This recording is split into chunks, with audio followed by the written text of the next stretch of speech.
बात हैदराबाद की। हैदराबाद में बाय बाय केसीआर के ध्येय के साथ बीजेपी का 2 दिनों के राष्ट्रीय कार्यकारिणी की बैठक शुरू हो गई है। पहले दिन की बैठक में आर्थिक और गरीब कल्याण संकल्प प्रस्ताव पास कर दिया गया। हैदराबाद में पार्टी के कई दिग्गज नेता और केंद्रीय मंत्री शामिल हुए। प्रधानमंत्री परेड ग्राउंड में आज विशाल रैली को वो संबोधित करेंगे।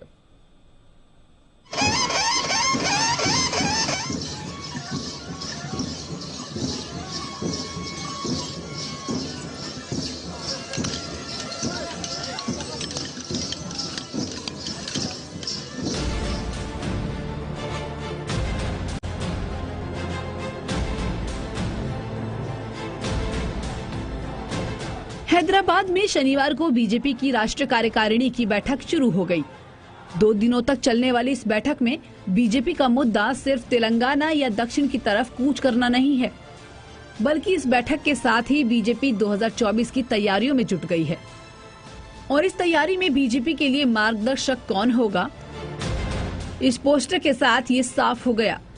ये पोस्टर इतना बताने के लिए काफी है कि 2024 में भी बीजेपी पीएम मोदी के ही नेतृत्व में चुनाव लड़ेगी। आज हैदराबाद में कार्यकारिणी के समापन के बाद प्रधानमंत्री नरेंद्र मोदी की परेड ग्राउंड में बड़ी रैली होने वाली है।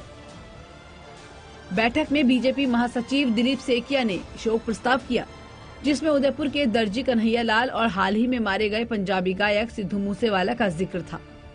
शोक संदेश में मणिपुर में भूस्खलन के दौरान मारे गए कई गणमान्य व्यक्तियों और सेना के जवानों और बीजेपी नेताओं का भी नाम था। अब आज कार्य समिति के सामने गृह मंत्री अमित शाह राजनीतिक प्रस्ताव पेश करेंगे। बैठक के पहले दिन बीजेपी अध्यक्ष जेपी नड्डा ने परिवारवाद और मोदी विरोध को लेकर विपक्ष पर भी जमकर हमला बोला और कहा कि पीएम मोदी का विरोध करते करते विपक्षी पार्टियां देश का विरोध करने लगी हैं। हैदराबाद की बैठक में बीजेपी तेलंगाना के सीएम केसीआर को घेरने की रणनीति तैयार कर रही है। शनिवार को इस रणनीति से पहले ही बीजेपी और टीआरएस के बीच तनातनी नजर आई। शनिवार को जब एयरपोर्ट पर बीजेपी की बैठक के लिए पीएम मोदी पहुंचे, तो सीएम केसीआर उनके स्वागत के लिए मौजूद नहीं थे।